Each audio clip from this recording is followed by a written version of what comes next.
Adem yaşanganda türlü xiyallarını sürüp oturup, ötken keçken işlerini eslep kılıdı iken.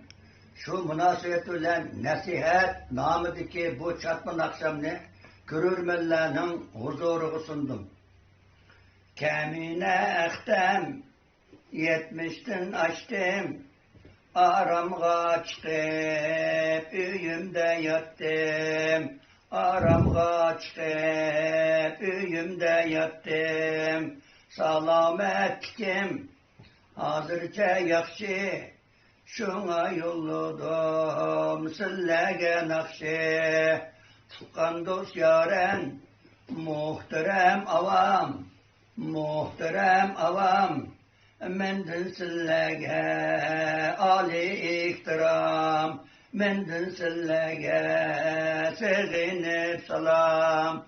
Siyaset yakşı, güldek yaşanla, yeni devirge eytip eşkalla, yeni devirge eytip eşkalla. Cahanda adem digen, tengdişi yok insanken, tabiat gök miran, yer zeminga sultanken, onun aklı kuçiga, İşlerse yetmeydiken, alemdeki hemme iş, onun söz tutmeydiken, bırak ağrıp kalsa o, kütelmezken üzine, diyelmezken bazisi, vesiyeti süzine, şuna asra hürmetle, üzanlı hem üzgine, analiz kıl okuptur, danalanın sözüne, analiz kıl okuptur, danalanın sözüne. Kullak sillin yaş balla, gep anlimaz şaş balla, yaxşı işni köp kılıp, yaman işten kaç balla.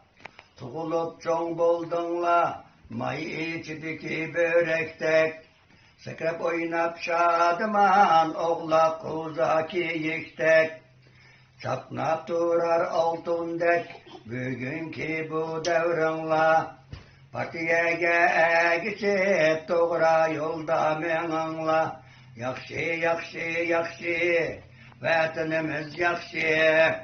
Vatanımızı yaşlatkan partiyemiz yakşı, hükümetimiz yakşı. Bizni bekip çoğun kıygan ata-anamız yakşı. Ot yürek, çok yürek, kimni söygen bu yürek, vatanını söygen bu yürek. Yani şu anağa köygen bu yürek, dadağa köygen bu yürek.